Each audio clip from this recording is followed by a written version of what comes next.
بسم اللہ الرحمن الرحیم۔ جو عورت بائیں ہاتھ سے کام کرتی ہے تو سمجھ جاؤ کہ ایسی عورت کو موٹا نفس پسند ہوتا ہے۔ جو عورت دائیں ہاتھ سے کام کرتی ہے تو سمجھ جائے کہ ایسی عورت الٹا ہو کر جمع کروانا پسند کرتی ہے۔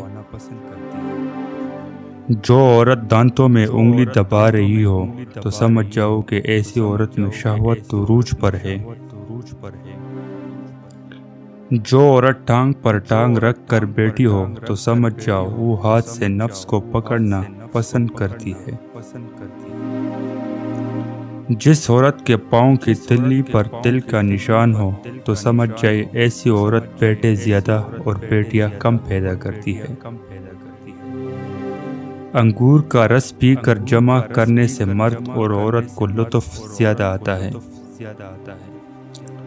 کچی املی کو نمک کے ساتھ کھا کر جمع کیا جائے تو مرد کی منی گوند جیسی گاڑی نکلتی ہے۔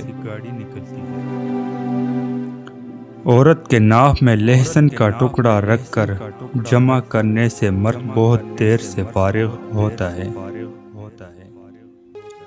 جب عورت فارغ ہونے لگتی ہے تو عورت کے دائیں آنکھ میں پانی بھر آتا ہے۔ جس عورت کے منہ کا دہانہ چھوٹا ہو اور اس کی شرمگاہ کا سائز بھی چھوٹا ہوتا ہے۔ جس عورت کے پستان لٹکے ہوتے ہیں ایسی عورت کی شرمگاہ بھی لٹکی ہوئی ہوتی ہے۔ جس عورت کے ہاتھ زیادہ لمبے ہوتے ہیں ایسی عورت کی شرمگاہ بھی لمبی سائز کی ہوتی ہے۔ جس عورت کے بال خشک اور رکے ہوتے ہیں تو سمجھ جاؤ ایسی عورت کی شرمگاہ مکھن کی طرح نرم ہوتی ہے۔ جس عورت کے پاؤں زیادہ موٹے ہو اس کے پستان گول اور موٹے ہوتے ہیں۔ جس عورت کے کان لمبے ہوتے ہیں ان کی عقل تھوڑی ہوتی ہے۔ جس عورت کا سر بڑا ہوتا ہے ایسی عورت چالاک اور لالچی ہوتی ہے۔ جو عورت قہقہہ کے بجائے صرف مسکراتی ہے ایسی عورت میں شہوت حد سے زیادہ تیز ہوتی ہے۔ جس عورت کے بال ہر وقت الجھے رہتے ہیں ایسی عورت بھولی بھالی اور سادہ مزاج کی ہوتی ہے۔ جمع کے دوران جس عورت کو پسینہ زیادہ آتا ہے ایسی عورت بیٹا پیدا کرتی ہے۔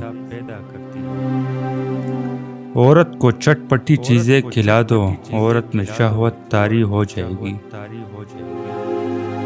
عورت نہا کر جیسے ہی واپس آئے اگر اس کے بالوں میں ہاتھ پھیرا جائے تو عورت گرم ہونا شروع ہو جاتی ہے۔